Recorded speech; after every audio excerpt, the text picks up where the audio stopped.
for some reason, I just needed a watch. I don't know if my best friend suddenly had a watch. Probably something as significant of that. But I remember asking my dad, Dad, can I have a watch? Would you get me a watch? And he said, why should I? You can't tell time. I said, I can too. He pulled his watch out. I don't have mine because, by the way, it's slow and my wife wouldn't let me wear it. She's afraid I'd preach by it. So he pulled out his watch and he said, what time is it? And I said, it's 10 till 11. He said, no, it's not. It's not 10 till 11. It's 10:50. You can't tell time. I didn't get a watch. Now, I realize now Dad was probably more concerned with putting food in that 10-year-old's stomach than putting a timepiece on his wrist that he didn't need. What does a 10-year-old need with a timepiece? But we are captured by time. We are obsessed with time. And if I would guess that there is a prayer that people, both Christian and pagan, is on their hearts, if not on their lips, as often as anything else, it's a prayer for more time. More time to study for the test. More time to spend with the grandkids. More time before the grave. More time. More time to play, more time to work, more time. We just want more of it. And yet, God will not expand our days more than 24 hours. He's not likely, it seems, to expand our years much beyond the normal span of human existence. Maybe it's more important to understand time than to try to get more. And to understand it from God's perspective, have you ever stopped to think, God being an eternal being created this instrument we call time? He really has little use for it, I suspect. He's an eternal being. We're obsessed with it. But God built it. God created it. What did He have in mind for time? That's what we're going to learn this morning as we go back and look at God create time. Let's watch Him build it. Genesis chapter 1, verse 1. We call that the beginning of time, do we not? Before that, the world wasn't spinning. It wasn't going around the sun or the sun around the earth, however that thing works. We weren't clocking time by what the sun did in relation to where we stand. Here we are in Genesis chapter 1. In the beginning, how did God build it? Let's look at it. It tells us, verses 1 through 5. In the beginning, God created the heavens and the earth. Now the earth was formless and empty. Darkness was over the surface of the deep, and the Spirit of God was hovering over the waters. And God said, let there be light. And there was light. God saw that the light was good, and He separated the light from the darkness. God called the light day, and the darkness He called night. And there was evening, and there was morning, the first day. Anyone besides me ever thought that they got that backwards when they wrote it? Well, they were pretty convinced, because for all 6 days of creation, each day ends verbatim the same way except for the number.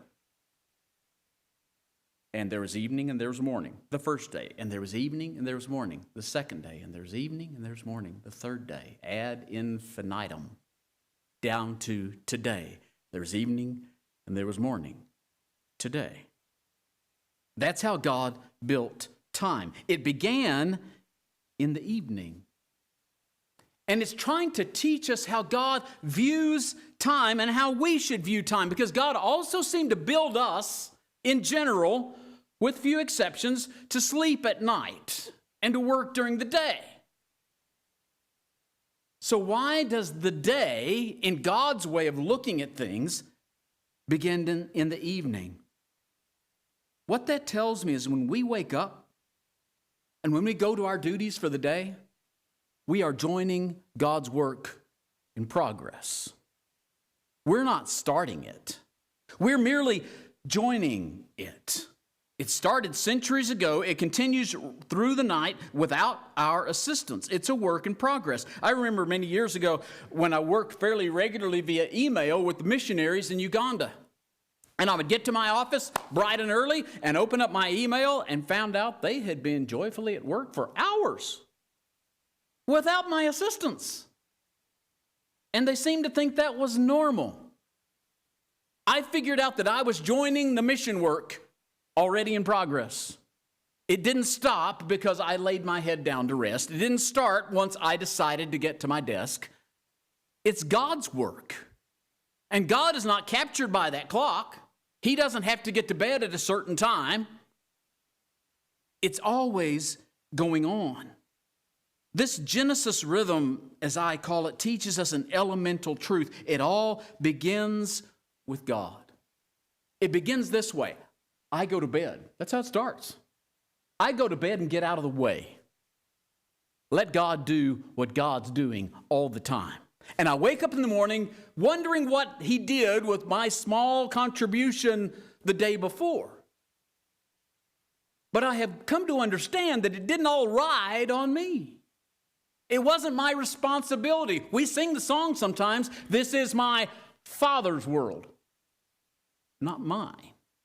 It's his. And I am blessed and I'm joyful that he allows me to play a part. But to believe that it doesn't start until I start and it stops when I stop is arrogance in the nth degree. It's the rhythm that God created. You know, we usually say the day begins with our alarm clock bringing us to consciousness, but it's just not how God sees it. The way God sees time is he is saying, as your eyes open up, welcome to my world. Climb in the yoke with me. It's your turn. But it's his work. It's his world, and we are part of it. Doesn't that allow you to relax a little bit? Doesn't that allow you to sit back and go, you know what? It went on merrily for 8 hours without me, and that's okay. It really is a good thing because it relieves me of the responsibility to save the world or my little corner of it at any given time. It doesn't relieve me of the responsibility of getting in the yoke with the Lord when he says it's time, this is your turn. But it's just that, it's my turn. It doesn't always rise, it doesn't at all rise and fall simply on me. I think we need to accept the truth of the Genesis rhythm, that it begins in the evening. We shouldn't look back and go, that was a good day. But we should end our day saying, Lord, this is starting out to be a real good day. I get to lay my head down and prepare for it. While you get everything ready, while you set the table, while you prepare the path. And in the morning, Lord, well rested, I will be ready to finish the day with you. What a difference it would make. And after we understand, and it's going to take a while for this to soak in. I mean, deep into your heart and certainly deep into your life. But once we begin to understand the daily rhythm, the way God built it, the way he intended for us to operate on a day-by-day basis, then we can also appreciate even more, I think, the weekly rhythm. We may be a little bit more familiar with this, at least from hearing about it in Scripture, but it's this weekly rhythm in which God created what we often call, what he called the Sabbath. And you turn not to Genesis 1, you have to run all the way to Genesis 2. And then let's meet the Sabbath. Genesis chapter 2, and let's read the first couple of verses here. Because God has gotten us day by day, set that in place. How does he want us to look at our week? Genesis 2, verses 1 through 3. Thus the heavens and the earth were completed in all their vast array. By the seventh day, God had finished the work he had been doing. So on the seventh day, he rested from all his work. And God blessed the seventh day and made it holy, because on it he rested from all the work of creating that he had done. The day of rest, God blessed it. He called it holy. And I think sometimes as we hear about Sabbath sitting here in the 21st century, well inculcated with the dividing line between Malachi and Matthew, we think, now wait a minute, you're not going to try to enforce something on me.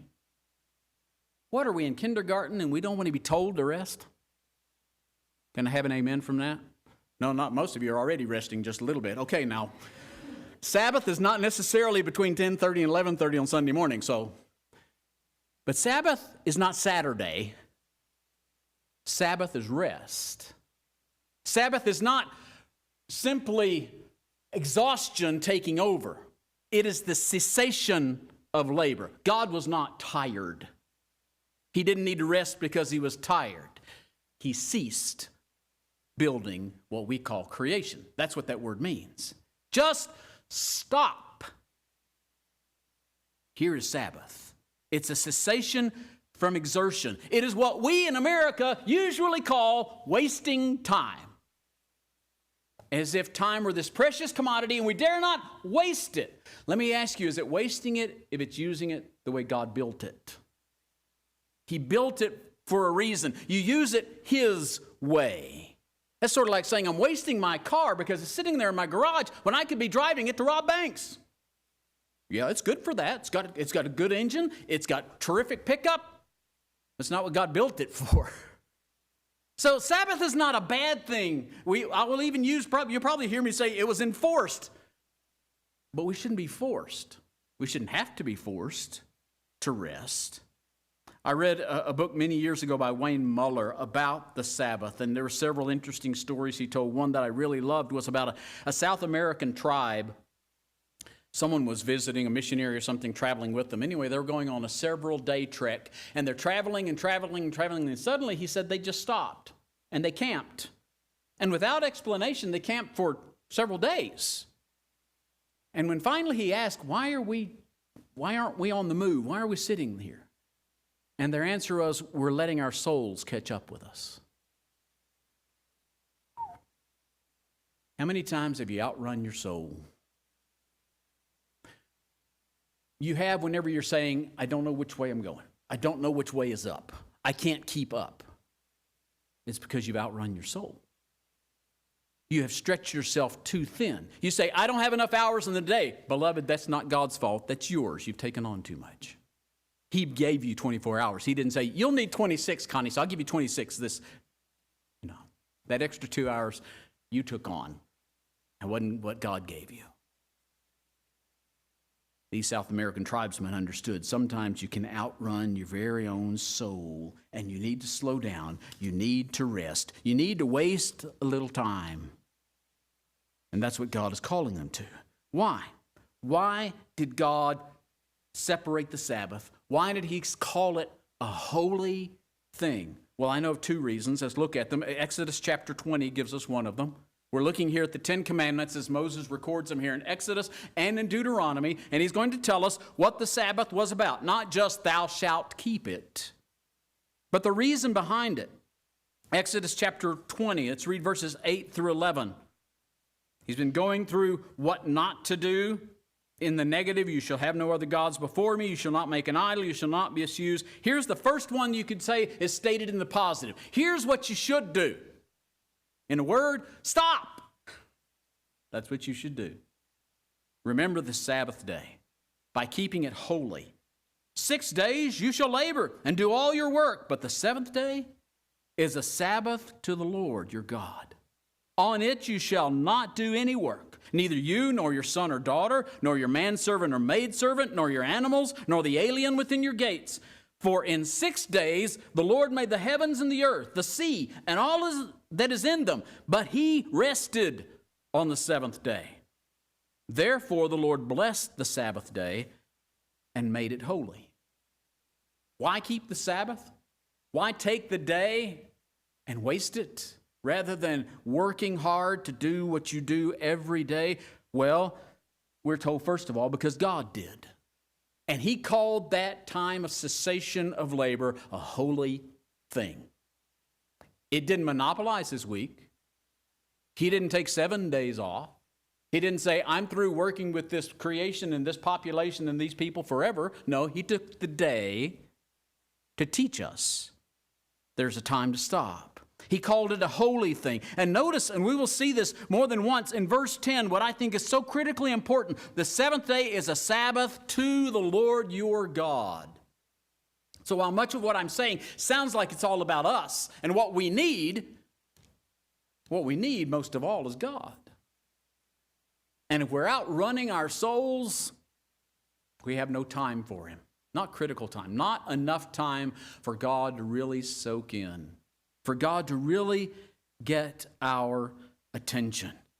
God took this break. He called it holy. He called us to share it with him, this day of rest. And then if you move over to Deuteronomy chapter 5, the other telling of, or the other rendition, if you will, telling of the Ten Commandments. In Deuteronomy 5, let's read verses 12 through 15 to find one other nugget of truth here. This is critical. This is Deuteronomy 5, beginning in verse 12.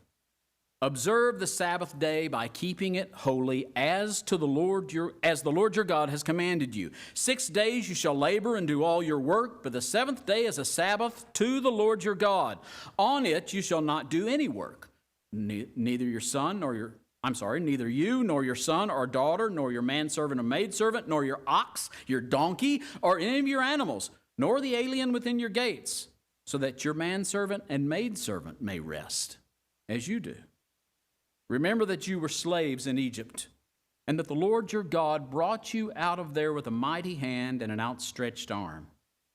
Therefore the Lord your God has commanded you to observe the Sabbath day.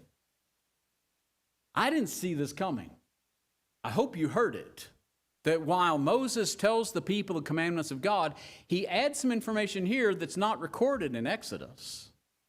And that's the reason.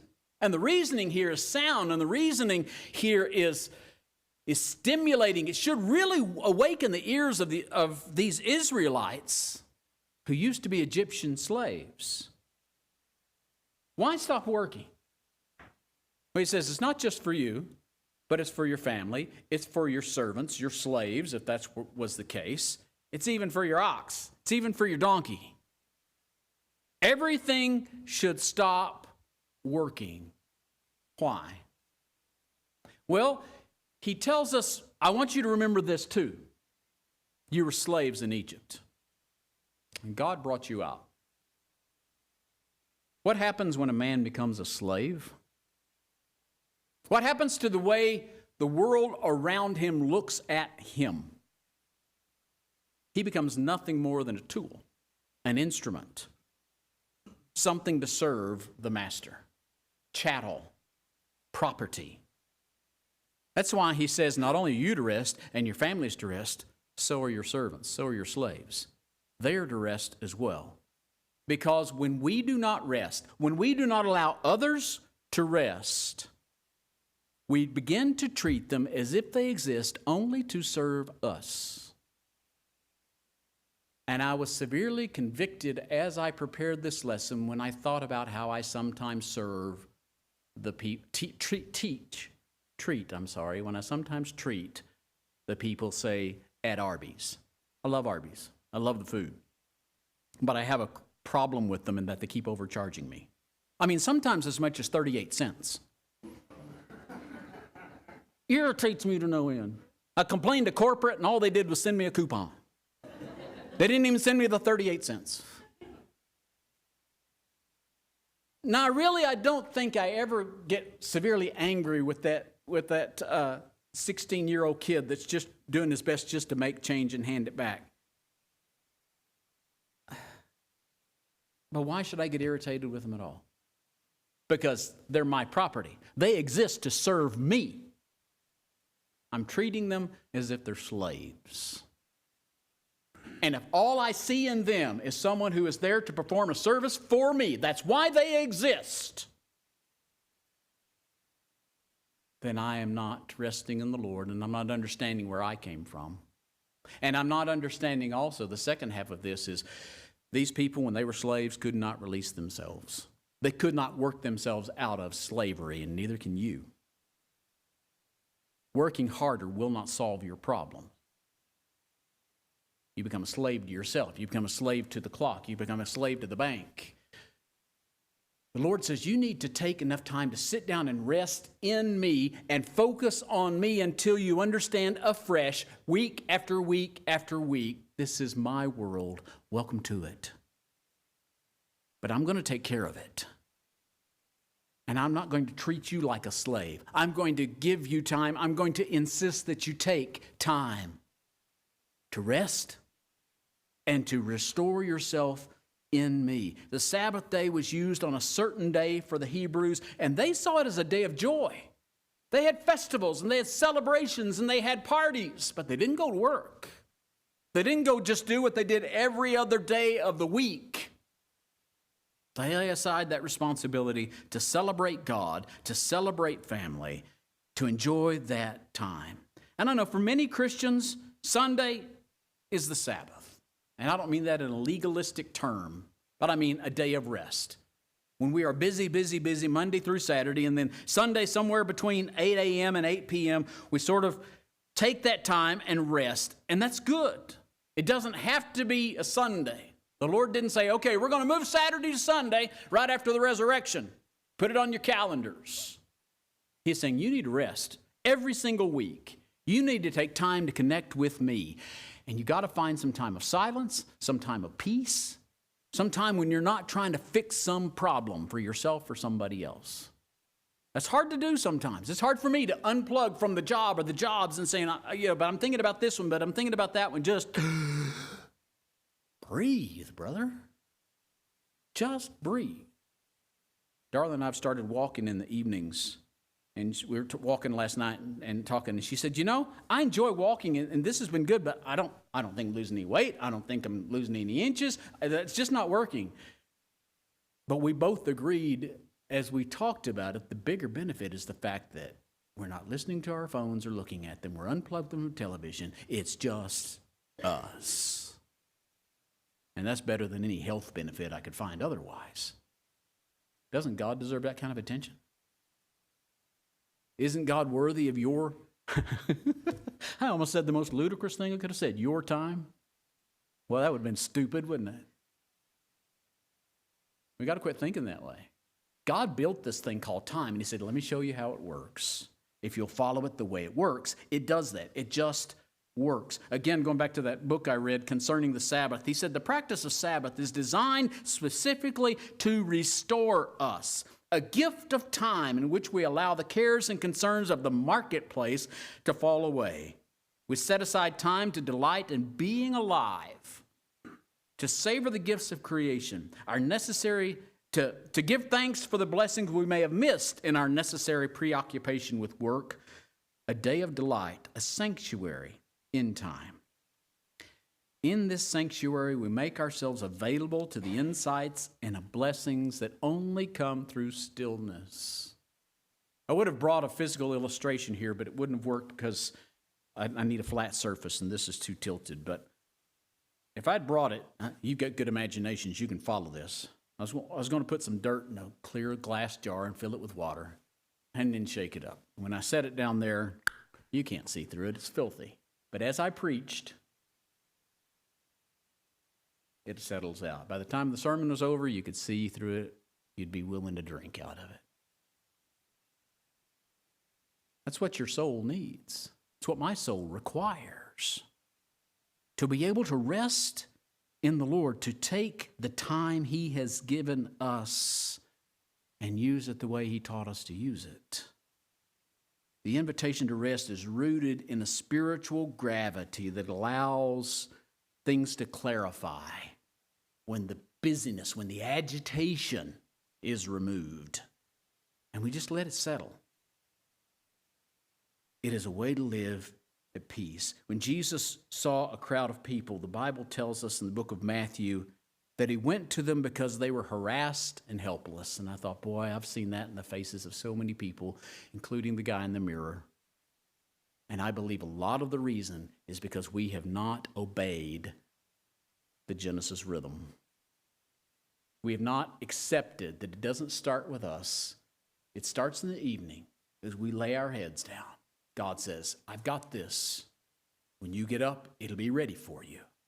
And we join him as we arise for the day for whatever duties and tasks he has placed before us. But we can do so knowing this cart is in motion. I'm just joining it. It's already in progress. This is God's train I'm riding. And he's going to let me ride and work for a while, and then he's going to say, okay, take a break again.